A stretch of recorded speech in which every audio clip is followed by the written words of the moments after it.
Hi everyone, NCERT problem कर रहे थे इस चैप्टर से हम, और लास्ट लेक्चर में क्वेश्चन नंबर 11.6 तक करा था हमने, हाइड्रोबोरेशन ऑक्सीडेशन वाले पार्ट तक। नेक्स्ट क्वेश्चन इसमें 11.7 क्वेश्चन है, give the structures and IUPAC names of monohydric phenols of molecular formula C7H8O, और कह रहा है कि यह एक मोनोहाइड्रिक फिनॉल है।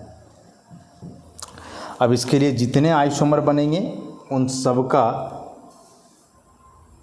स्ट्रक्चर बनाना है और आईयूपीएसी नाम भी लिखना है, C7H8O। अब चूँकि फिनॉल लिख दिया है, इसका मतलब तो यह सर्टेन है ना कि यहाँ रिंग होगा। अब रिंग के अलावे भी डबल ट्रिपल बॉन्ड होगा क्या, तो उसके लिए चलो IHD पे चले हम लोग।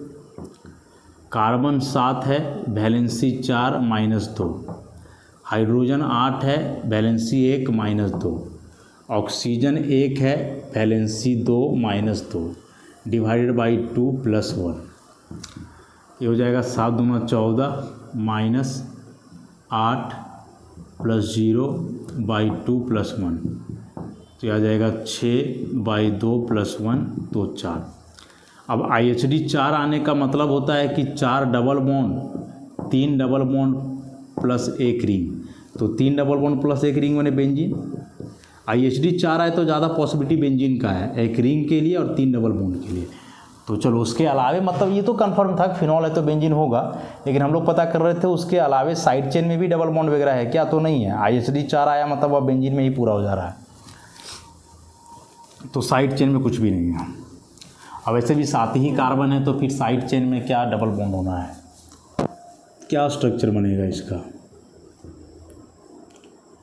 बेंजीन रिंग बना, यहाँ OH लगा दो, यहाँ CH3 कर दो, बस। तो फॉर्मूला दे चलो, 6 और 1 7 कार्बन तो हो ही गया। हाइड्रोजन यहाँ है 1 2 3 4 5 और 3 8 और 1 ऑक्सीजन, ठीक है। अब ये 1 2, तो 2 मिथाइल फिनॉल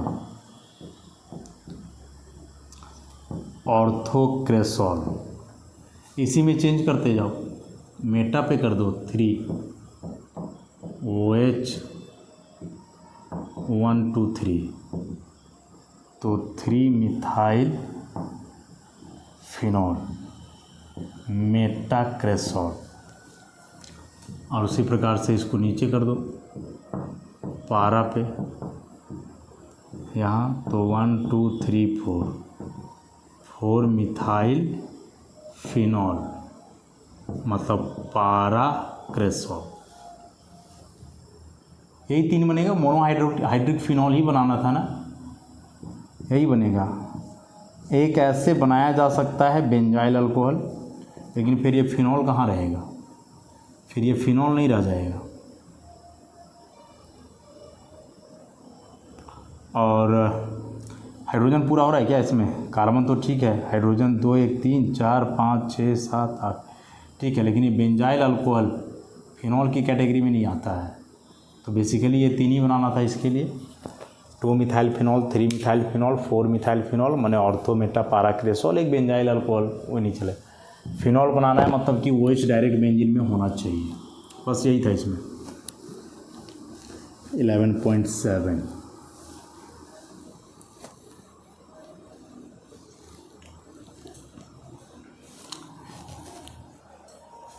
नेक्स्ट, अब 11.8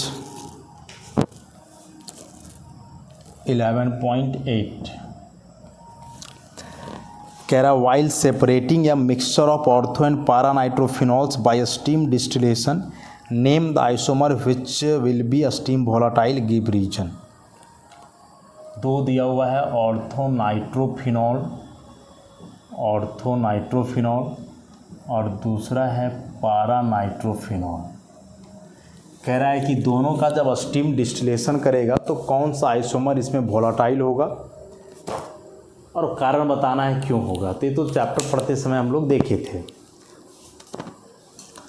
अब इन दोनों में बेसिकली अंतर बॉन्डिंग का है, हाइड्रोजन बॉन्डिंग को लेकर के। ऑर्थो नाइट्रोफिनॉल की यदि हम लोग बात करें तो ऐसा स्ट्रक्चर है,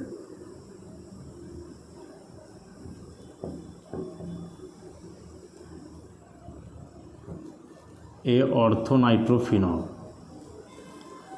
यहाँ पार्शियल माइनस पार्शियल प्लस, ए ऐसा इस तरीके से। इंट्रामोलिकुलर हाइड्रोजन बॉन्डिंग है यहाँ,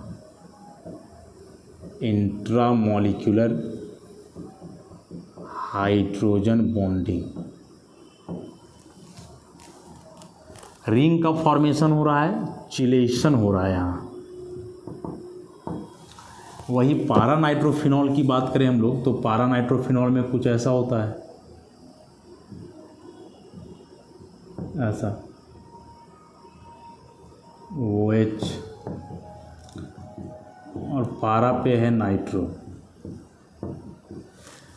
अब यहाँ इंट्रामोलिकुलर तो होने का चांसेस नहीं है ना, दोनों एकदम अपोजिट साइड है। तो क्या होता है कि इसका एक मॉलिक्यूल और होता है, एक मॉलिक्यूल इसके लिए और होता है ऐसा। और अब यहाँ पे हाइड्रोजन बॉन्डिंग होता है ऐसा, लेकिन यह इंटरमोलिकुलर हाइड्रोजन बॉन्डिंग है, दो अलग अलग मॉलिक्यूल के बीच इंटरमोलिकुलर हाइड्रोजन बॉन्डिंग। और यह एक एसोसिएशन है। मतलब क्या है, सो ज़रा ध्यान से समझोगे। पारा नाइट्रोफिनॉल के दो मॉलिक्यूल्स आपस में जुड़े हुए हैं, इंटरमोलिकुलर हाइड्रोजन बॉन्डिंग से मॉलिक्यूल का एसोसिएशन है। जबकि यहाँ हम देख रहे हैं कि हाइड्रोजन बॉन्डिंग एक ही मॉलिक्यूल के अंदर बन रहा है। इसका मतलब यदि तुम इसका एक मॉलिक्यूल और लेते हो, इसी का एक मॉलिक्यूल और लेते हो, तो फिर यहाँ आपस में ही बनेगा, इन दोनों के बीच हाइड्रोजन बॉन्ड नहीं बनेगा। तो ये बेसिकली पोलर है, तो बहुत भी होगा तो इन दोनों के बीच डायपोल डायपोल बनेगा ऐसा। तो पारा नाइट्रोफिनॉल के दो मॉलिक्यूल्स के बीच हाइड्रोजन बॉन्ड है, जबकि ऑर्थो नाइट्रोफिनॉल में दो मॉलिक्यूल के बीच डायपोल डायपोल है। इसमें हाइड्रोजन बॉन्डिंग है लेकिन विद इन या मॉलिक्यूल है। तो एक मॉलिक्यूल से हमें क्या मतलब है, ये दो मॉलिक्यूल का सेपरेशन देखना है ना, बॉइलिंग पॉइंट वगैरह देख रहे हो तो यहाँ दो मॉलिक्यूल के बीच डायपोल डायपोल इंटरेक्शन है, यहाँ पे हाइड्रोजन बॉन्डिंग है। अब चूंकि डायपोल डायपोल से स्ट्रॉन्ग होता है हाइड्रोजन बॉन्ड, तो जब इसे तुम हीट करोगे तो हीट करते समय पहले जो है कौन वेपर में बदलेगा, तो जिसमें वीकर इंटरमोलिकुलर फोर्स है, और वीकर इंटरमोलिकुलर फोर्स मतलब या डायपोल डायपोल है। तो पहले इसका मॉलिक्यूल यहाँ से बॉन्ड ब्रेक करेगा और ये वेपर फेज में जाएगा, और जब ये वेपर में चला जाएगा तो स्टीम वोलाटाइल है, मतलब कि यहाँ से इस सेपरेट हो जाएगा, दूसरे कंटेनर में चला जाएगा। ऐसे समझ लो प्रैक्टिकली, ऐसे।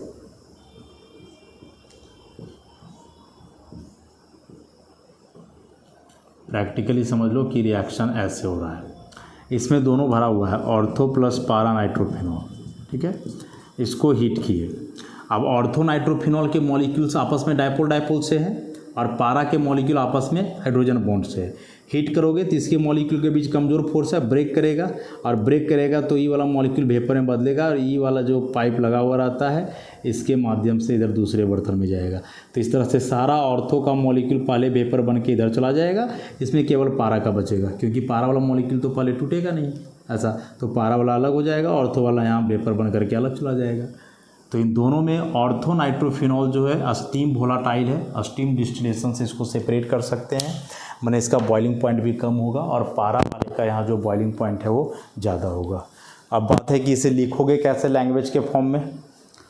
तो एक्सप्लेनेशन तो समझ गए, लैंग्वेज के फॉर्म में लिखना हो तो आप ऐसे लिखोगे कि the molecules of ortho nitrophenol are held together by dipole dipole interaction because hydrogen bonding takes place within a molecule which is intramolecular hydrogen bond, that is chelation occurs.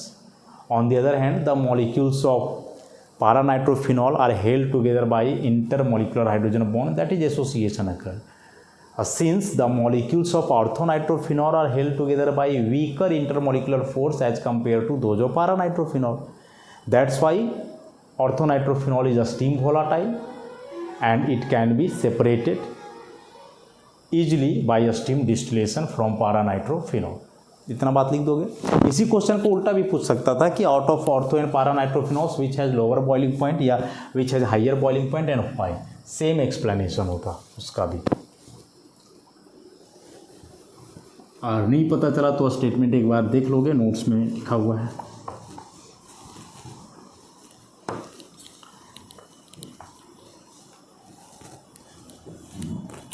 Next question,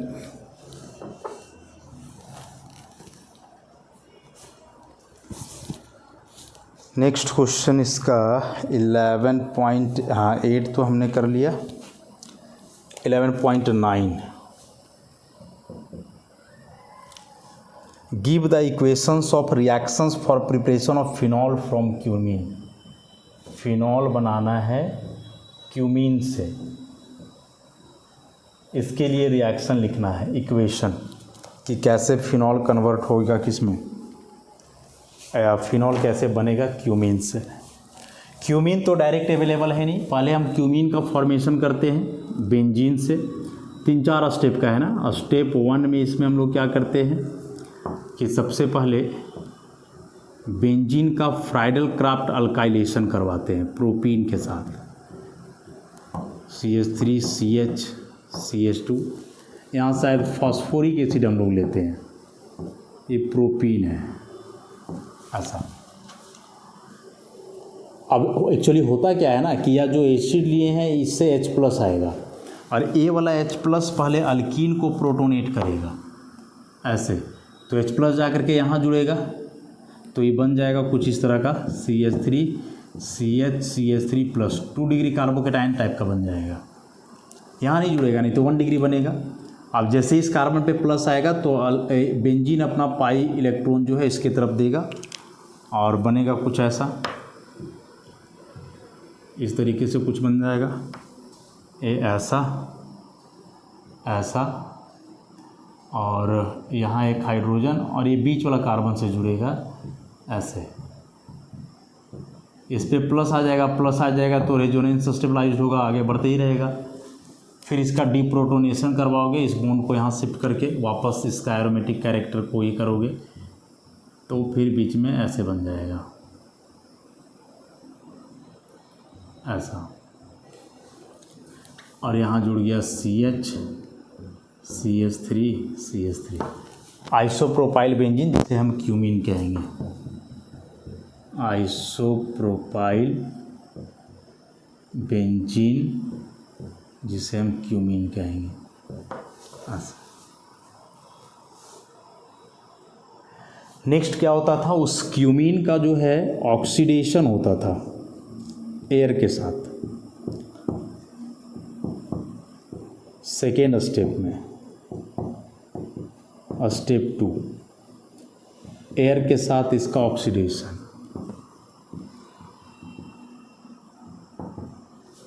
और जब air के साथ oxidation होता था तो कुछ इस तरह का चीज़ बनता था, CH3 CH3OOH, this is called cumene hydroperoxide, cumene hydroperoxide.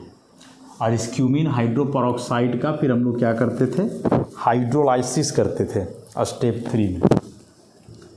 Step 3 में इसका हाइड्रोलाइसिस करते थे क्यूमीन हाइड्रोपेरोक्साइड का।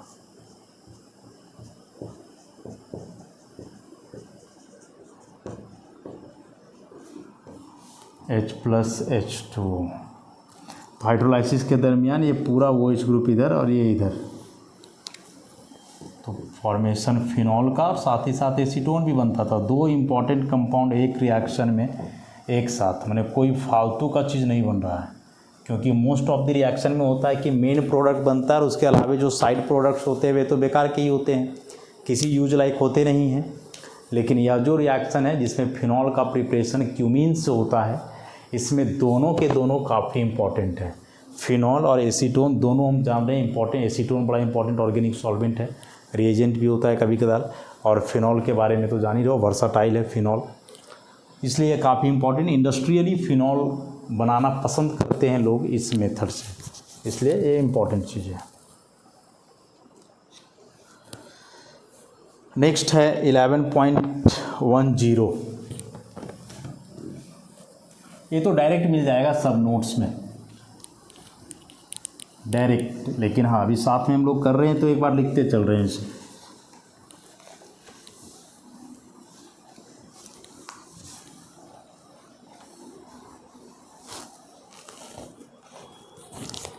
(11.10)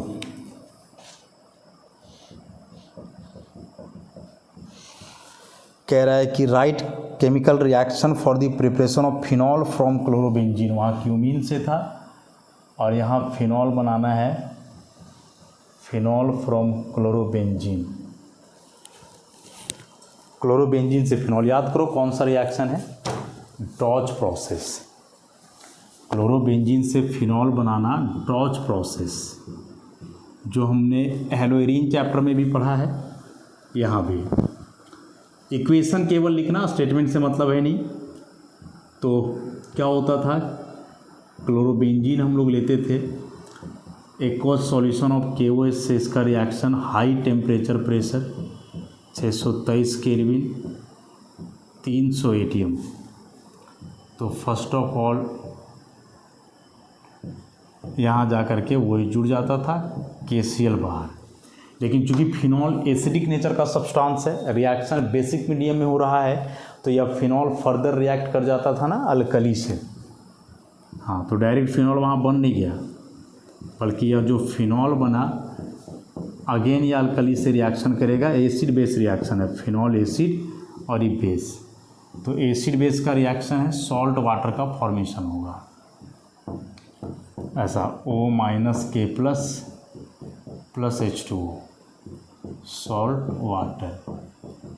मतलब मोटा मोटी देखा जाए, दोनों को जोड़ करके लिखोगे एक साथ तो आप डायरेक्टली ऐसे भी लिख सकते हो, डायरेक्टली क्लोरोबेंजीन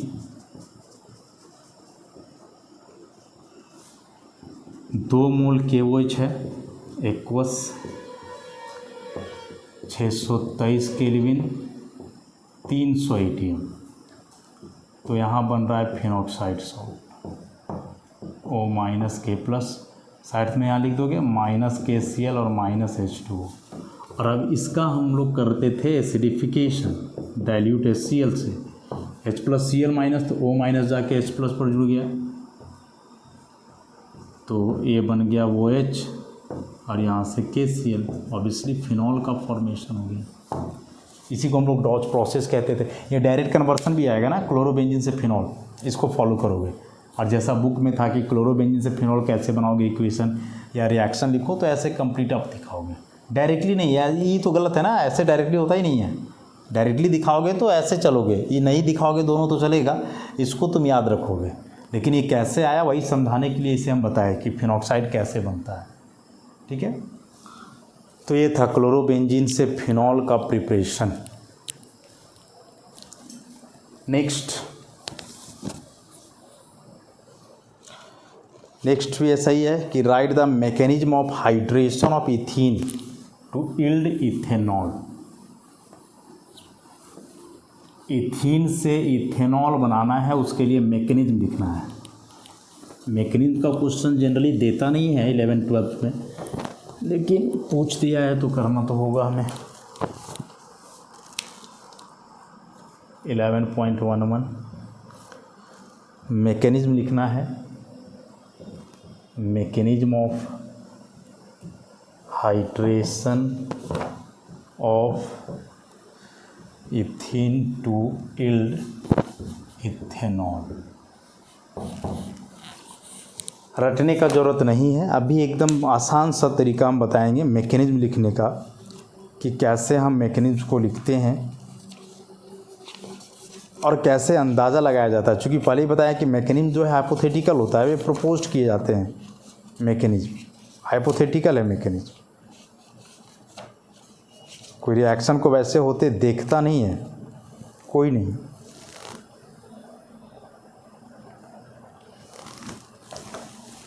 कैसे इसको लिखेंगे जरा ध्यान से देखोगे। हाइड्रेशन मतलब वाटर का एडिशन करवाना है तुम्हें अल्कीन से, ठीक है। अब ज़रा सोचो कि यह जो अल्कीन है वाटर में डायरेक्ट ऐड कर दोगे तो कुछ होगा क्या? नहीं होगा, क्योंकि अल्कीन तो इनसॉल्युबल होता है। अल्कीन जो है वह वाटर में क्या है, इनसॉल्युबल है। तो तुम वाटर में अल्कीन मिला भी दोगे तो थोड़ा ना रिएक्शन होकर के तुरंत अल्कोहल बन जाएगा, इनसॉल्युबल है ना, होगा ही नहीं रिएक्शन, नहीं होगा, सवाल ही नहीं है कि हो जाए रिएक्शन है। तो क्या करोगे, यहाँ मिलाया जाता है एसिड, बेसिकली सल्फ्यूरिक एसिड, कोई भी एसिड चलेगा, कोई भी मतलब कोई प्रोटोनिक एसिड जो प्रोटोन देता हो, लेकिन मेनली हम लोग सल्फ्यूरिक एसिड लेकर के चलते हैं। और तब इस रिएक्शन को हम ऐसे लिखते हैं कि इथीन है, वाटर, यहाँ एसिड H2SO4 और तब जा कर के ये CH3CH2OH इथेनॉल। मतलब ये तीन चीज़ है तुम्हारे पास, इथीन है, वाटर है, एसिड है, ठीक है। अब इसमें से क्या क्या होगा वो सब तुमको सोचना है। तो फर्स्ट ऑफ ऑल कि यह एसिड और वाटर का मिक्सचर होता है, एसिड और वाटर का मिक्सचर होता है। अब जैसे ही एसिड और वाटर को तुम मिलाओगे ऐसा है तो क्या होगा, वाटर के साथ एसिड क्या करता है? एसिड है ना, तो ये तो पहले टूटेगा ऐसे, H2SO4 H+ देगा और HSO4- देगा, तो और यही H+ फिर जा करके, मैंने अब तुमको ऐसे समझना है कि H2SO4 मतलब ऐसे H+ और HSO4-, तो वाटर के पास यहाँ लोन पेयर है, अभी अपना लोन पेयर से फर्स्ट ऑफ ऑल किसे लेगा, H+ को लेगा और ले करके खुद कन्वर्ट हो जाएगा H3O+ में, हाइड्रोनियम आयन में। चूँकि वाटर और एसिड रहेगा, प्योर वाटर से तुम्हारा काम होना नहीं है, एसिड तो मिलाना ही होगा, और जब एसिड मिलाओगे भाई तो ये चीज़ होगा, ये चीज़ होगा, मतलब कि उस वाटर में हाइड्रोनियम आयन्स होंगे और जो भी एसिड लोगे उसका कॉन्जुगेट बेस रहेगा। अब यह जो हाइड्रोनियम आयन है इससे काम होगा कि ये जो हम अल्कीन लेने वाले हैं CH2 डबल बॉन्ड CH2, यह अल्कीन जो है उस हाइड्रोनियम आयन से कंबाइन करेगा ऐसे। हाइड्रोनियम आयन में ऑक्सीजन पे प्लस है, और कई दफ़ा बता चुके हैं कि ऑक्सीजन को प्लस कतई बर्दाश्त नहीं है, ये तुरंत से फिर से इस बॉन्ड का इलेक्ट्रॉन ले लेगा, और ले लेगा तो H पे प्लस आएगा, तब जा करके यह जो अल्कीन है वह अपना पाई इलेक्ट्रॉन को देगा हाइड्रोजन की तरफ, और फिर जा करके यहाँ से बनेगा CH3CH2+ कैटायन बनेगा, कार्बोकैटायन, इथाइल कार्बोकैटायन, और यहाँ से वाटर हो जाएगा अलग। तो अलग होने का मतलब है कि रहेगा तो उसी मिक्सचर में। अब यह कार्बोकैटायन और वाटर दोनों एक साथ है, कार्बोकैटायन को इलेक्ट्रॉन चाहिए और वो भी इलेक्ट्रॉन पेयर में चाहिए, क्योंकि इस कार्बन के पास 6 इलेक्ट्रॉन है, तो तुम समझ सकते हो कि अभी यह लेविस एसिड है और वाटर के पास इलेक्ट्रॉन पेयर है तो यह लेविस बेस है, या ऐसे भी समझ सकते हो इसको इलेक्ट्रॉन चाहिए तो इलेक्ट्रोफाइल है, इसके पास ज़्यादा है तो न्यूक्लियोफाइल है। अब दोनों एक ही बर्तन में है तो रुकेगा थोड़े, दोनों आपस में कंबाइन कर जाएंगे, क्योंकि एक इलेक्ट्रॉन लेने वाला है तो एक इलेक्ट्रॉन देने वाला है दोनों। तो एक स्टेप में आप यहाँ से लिखोगे। अब ये दूसरा स्टेप आएगा इसका, कि दूसरा स्टेप में यह जो कार्बोकैटायन बना है CH3CH2+, इससे वाटर अपना इलेक्ट्रॉन पेयर देगा, एसिड बेस या इलेक्ट्रोफाइल न्यूक्लियोफाइल बोलो जो भी, उसका रिएक्शन है। तो CH3CH2OH2 अगेन ऑक्सोनियम आयन बना, इथाइल ऑक्सोनियम आयन, नहीं बर्दाश्त है भाई, किसी भी कीमत पर ऑक्सीजन को प्लस बर्दाश्त नहीं है, किसी भी कीमत पर। तो फाइनल स्टेप में क्या होगा, स्टेप 3 में क्या होगा कि यह जो ऑक्सोनियम आयन है CH3CH2OHH, इसमें ऑक्सीजन पे जो प्लस है वो ऑक्सीजन अपना प्लस हटाने के लिए इलेक्ट्रॉन लेगा। इलेक्ट्रॉन किसका लेगा, तो अगल बगल बॉन्ड का। अब अगल बगल बॉन्ड में कार्बन है, हाइड्रोजन है, तो हाइड्रोजन से सस्ता तो कोई है ही नहीं इलेक्ट्रॉन लेने देने के मामले में। अभी क्या करेगा कि हाइड्रोजन का इलेक्ट्रॉन लेगा। अब हाइड्रोजन का इलेक्ट्रॉन लेगा तो हाइड्रोजन कहाँ जाएगा, तो देखो यहाँ एसिड में ये तो बचा हुआ था ना HSO4, तो यहाँ से यह HSO4 फिर जो है सारा काम करेगा, ये अपना इलेक्ट्रॉन H+ को देगा। तो यहाँ से ये बन जाएगा तुम्हारा ethanol CH3CH2OH plus HSO4- H से मिल करके H2SO4, एसिड बाहर हो गया और इथेनॉल बन गया। तो ये 3 स्टेप का मैकेनिज्म होता है इसमें। सबसे पहले हाइड्रेशन प्योर वाटर से होगा ही नहीं कभी ज़िंदगी में, तो उसमें एसिड होना है, एसिड कैटलाइज्ड रिएक्शन है या एसिड हाइड्रेशन कह दो। तो जैसे ही वाटर और एसिड मिलेंगे तो हाइड्रोनियम आयन बनेगा और यह हाइड्रोनियम आयन के साथ रिएक्शन शुरू होगा अल्कीन का। अब कैसे शुरू होगा वो बताए कि हाइड्रोनियम आयन में ऑक्सीजन पे प्लस है या हाइड्रोजन का इलेक्ट्रॉन लेगा, जैसे ही H पे प्लस आएगा तुरंत ही बैठा रहेगा अपना पाई इलेक्ट्रॉन से इसको जोड़ने के लिए, कार्बोकेटायन बनेगा। वाटर भी है, अब चूंकि वाटर और यह कार्बोकेटायन दोनों एक ही बर्तन में है, एक इलेक्ट्रॉन लेने वाला है लेविस एसिड, दूसरा इलेक्ट्रॉन देने वाला है लेविस बेस इलेक्ट्रोफाइल न्यूक्लियोफाइल, तो तुरंत से फिर क्या होगा कि यह वाटर अपना इलेक्ट्रॉन पेयर देगा इस कार्बोकेटायन को और अगेन ऑक्सीजनियम आयन बनेगा। अब ऑक्सीजनियम आयन बनेगा, फिर से ऑक्सीजन पे प्लस चार्ज, वापस ऑक्सीजन क्या करेगा कि हाइड्रोजन के इलेक्ट्रॉन को विड्रॉ करेगा और यदि ऐसा हुआ तो फिर वहाँ हाइड्रोजन बिना इलेक्ट्रॉन का बचने वाला है, H पे प्लस आ जाएगा। तो इसे पना देने के लिए या जो एसिड का पार्ट रहेगा कॉन्जुगेट बेस वाला वो इसको ले लेगा, तो फिर अल्कोहल भी बन जाएगा। यहाँ से कैटलिस्ट समझो रीजेनरेट हो गया। तो यहाँ जो एसिड आप यूज़ कर रहे थे एक प्रकार से कैटलिस्ट था, आगे बढ़ाया रिएक्शन को, फिर लास्ट में निकल ही गया, है ना। तो फिर ये एसिड के फॉर्म में थोड़े रहेगा, ये तो वाटर में मिला रहेगा, तो अगेन हाइड्रोनियम आयन बाइसल्फेट चलते ही रहेगा ऐसे करके। तो यही था हम लोग का क्वेश्चन नंबर 11.11 मैकेनिज्म से रिलेटेड बात। ये सिंपल सा इथीन दिया, हो सकता है कि यहाँ प्रोपीन देता, ब्यूटामाइन देता, मतलब अनसिमेट्रिकल अल्कीन देता, तो फिर उस केस में जो तुम यहाँ कार्बोकेटायन बना रहे थे उसमें सोचना पड़ता, मोर स्टेबल कार्बोकेटायन वाला बात आता, रीअरेंजमेंट का चांस था तो रीअरेंजमेंट वाला बात होता, देन अल्कोहल का फॉर्मेशन होता। ये तो बढ़िया हुआ कि सिंपल सा दिया, इसमें कोई रीअरेंजमेंट जैसा बात नहीं आया, सोचना नहीं पड़ा कि डबल बॉन्ड का कौन कार्बन पे हाइड्रोजन जोड़े। वही अनसिमेट्रिकल रहता तो सोचना पड़ता ना कि जिससे स्टेबल कार्बोकेटायन बने तुमको वैसे काम करना था वहाँ। ठीक है, तो ये ठीक ठाक हुआ, कोई दिक्कत नहीं है। तो आज का इस लेक्चर में हम लोग यहीं तक रखें, आगे का क्वेश्चन हम लोग देखेंगे नेक्स्ट लेक्चर से 11.12 से। चूँकि 3 चैप्टर है ना इस यूनिट में, अल्कोहल है, फिनॉल है, देन ईथर भी है। बहुत बड़ा नहीं है ईथर, लेकिन हाँ है, तो क्वेश्चन तो ज़्यादा होगा, तीनों से मिला जुला। अभी तक जो हम लोग क्वेश्चन कर रहे हैं अल्कोहल फिनॉल का मोस्टली कर रहे हैं। अभी पीछे के कुछ मेथड में फिनॉल का प्रिपरेशन करा हमने, इसमें अल्कोहल का। तो बाकी नेक्स्ट लेक्चर से कंटिन्यू करेंगे। आज के लिए इतना ही, धन्यवाद।